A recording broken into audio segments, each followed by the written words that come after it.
Adapun Abraham telah tua dan lanjut umurnya, serta diberkati Tuhan dalam segala hal.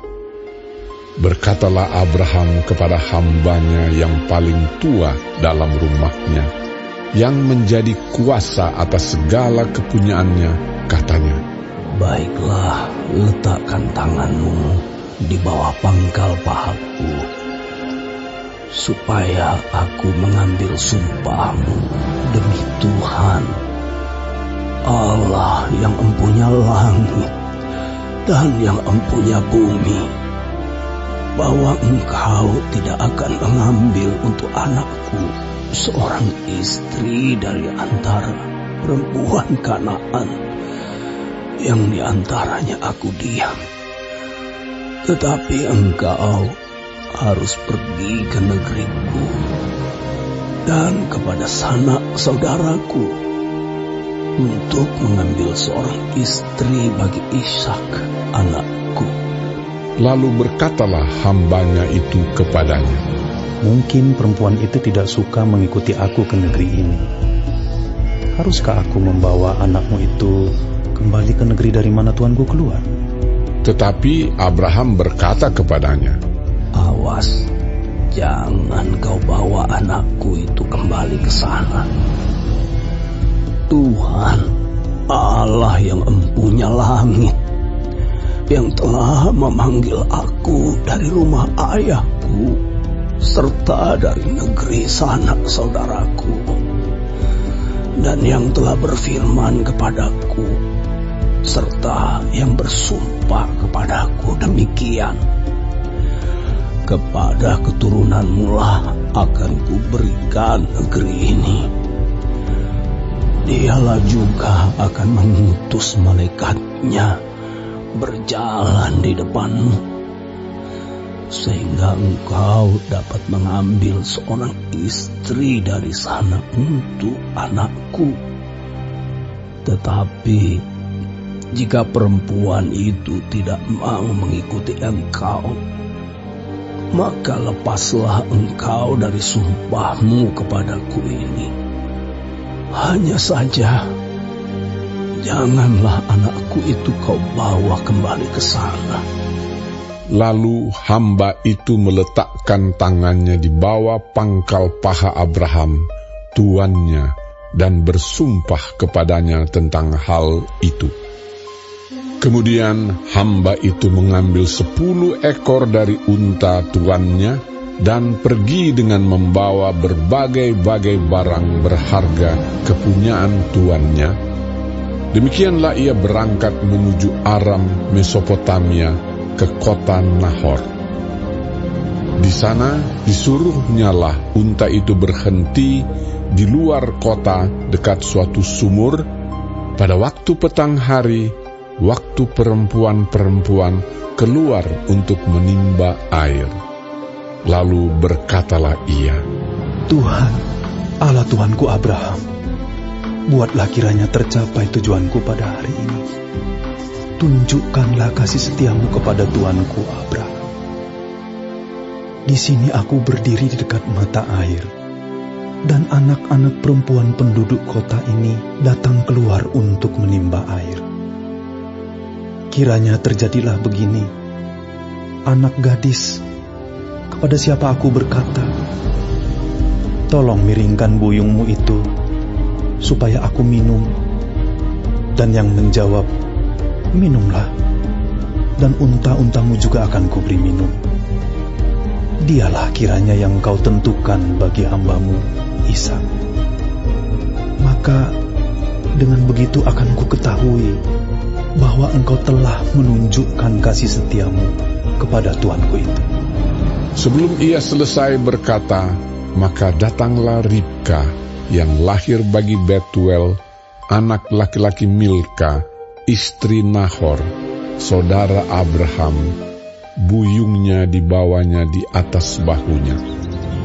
Anak gadis itu sangat cantik parasnya, seorang perawan, belum pernah bersetubuh dengan laki-laki.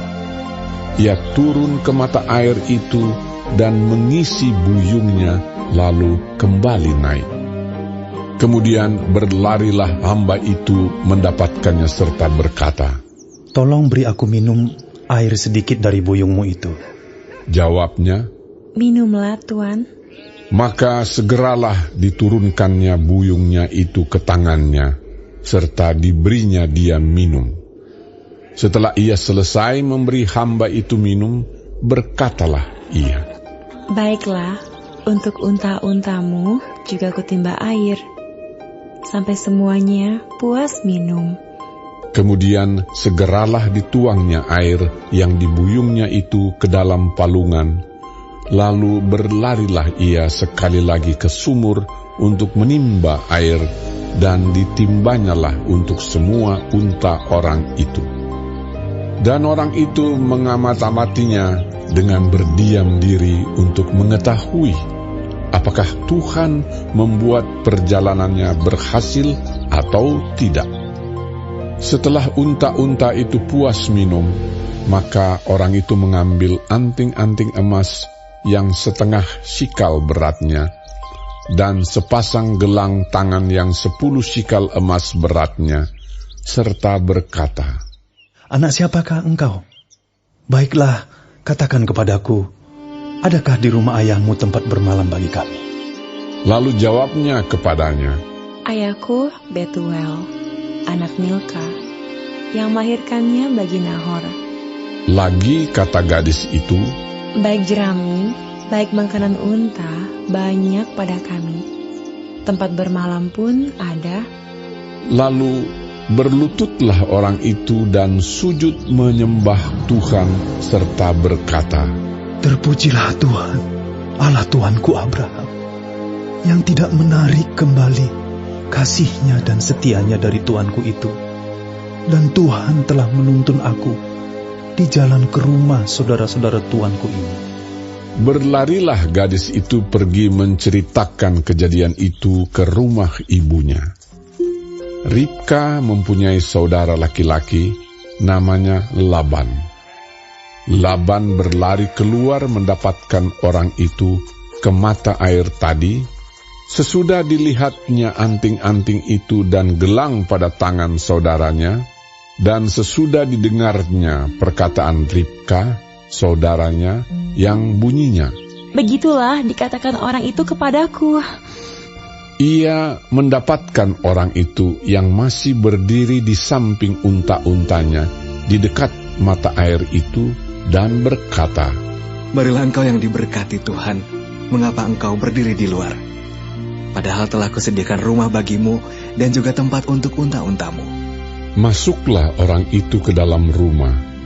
Ditanggalkanlah pelana unta-unta, diberikan jerami dan makanan kepada unta-unta itu, lalu dibawa air pembasuh kaki untuk orang itu dan orang-orang yang bersama-sama dengan dia. Tetapi ketika dihidangkan makanan di depannya, berkatalah orang itu, "Aku tidak akan makan sebelum kusampaikan pesan yang kubawa ini." Jawab Laban, "Silakan." Lalu berkatalah ia, "Aku ini hamba Abraham. Tuhan sangat memberkati tuanku itu, sehingga ia telah menjadi kaya. Tuhan telah memberikan kepadanya kambing, domba, dan lembu sapi, emas dan perak, budak laki-laki dan perempuan, unta dan keledai. Dan Sara, istri tuanku itu, sesudah tua, telah melahirkan anak laki-laki bagi tuanku itu. Kepada anaknya itu telah diberikan tuanku segala harta miliknya. Tuanku itu telah mengambil sumpahku, engkau tidak akan mengambil untuk anakku seorang istri dari antara perempuan Kanaan, yang negerinya kudiami ini. Tetapi engkau harus pergi ke rumah ayahku dan kepada kaumku untuk mengambil seorang istri bagi anakku." Jawabku kepada tuanku itu, "Mungkin perempuan itu tidak mau mengikut aku." Tetapi katanya kepadaku, "Tuhan, yang di hadapannya aku hidup, akan mengutus malaikatnya menyertai engkau, dan akan membuat perjalananmu berhasil, sehingga engkau akan mengambil bagi anakku seorang istri dari kaumku, dan dari rumah ayahku. Barulah engkau lepas dari sumpahmu kepadaku. Jika engkau sampai kepada kaumku, dan mereka tidak memberikan perempuan itu kepadamu, hanya dalam hal itulah engkau lepas dari sumpahmu kepadaku. Dan hari ini, aku sampai ke mata air tadi, lalu kataku, Tuhan, Allah Tuanku Abraham, sudilah kiranya engkau membuat berhasil perjalanan yang kutempuh ini. Di sini aku berdiri di dekat mata air ini. Kiranya terjadi begini.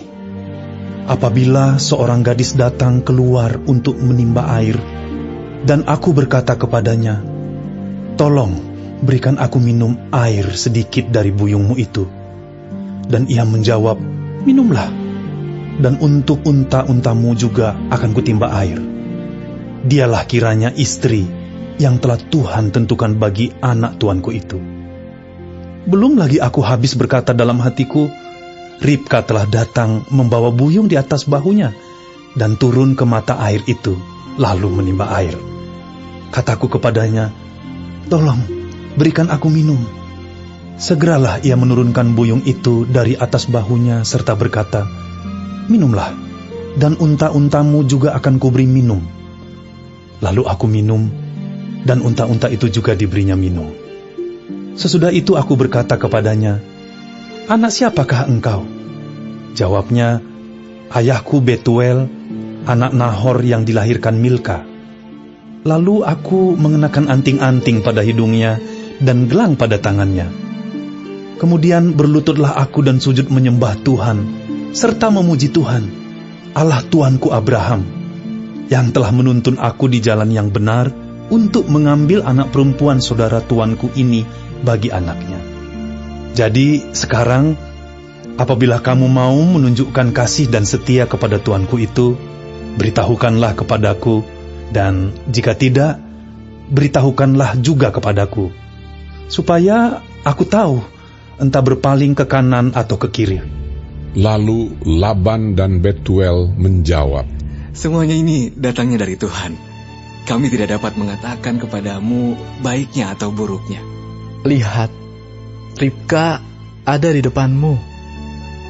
Bawalah dia dan pergilah, supaya ia menjadi istri anak Tuhanmu, seperti yang difirmankan Tuhan.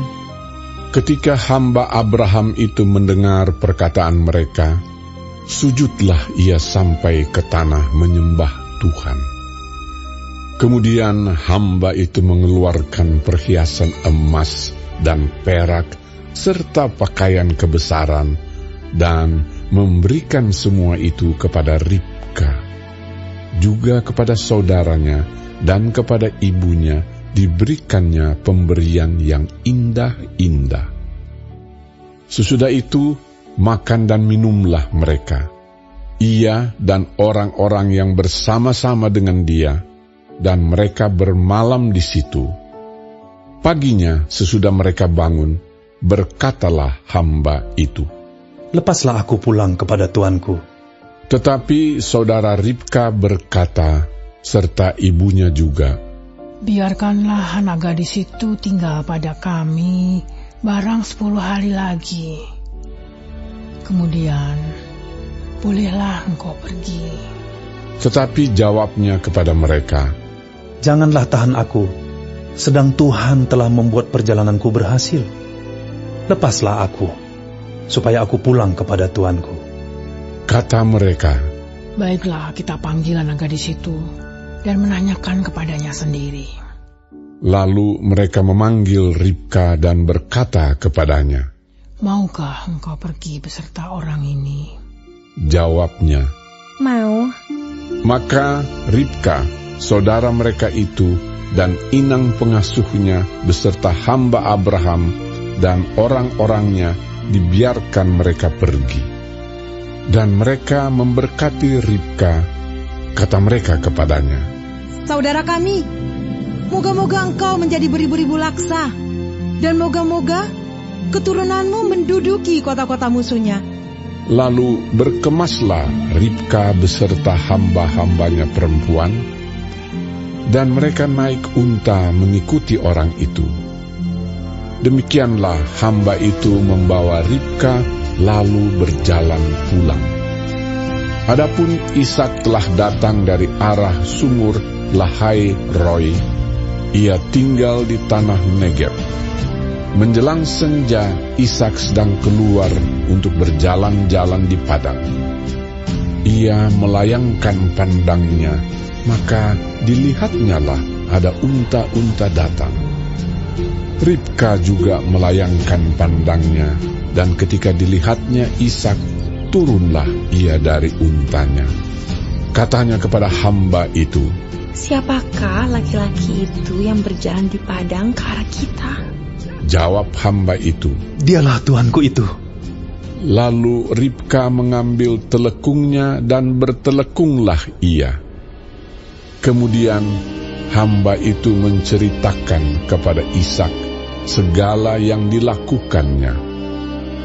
Lalu Ishak membawa Ribka ke dalam kemah Sarah, ibunya, dan mengambil dia menjadi istrinya. Ishak mencintainya, dan demikian ia dihiburkan setelah ibunya meninggal.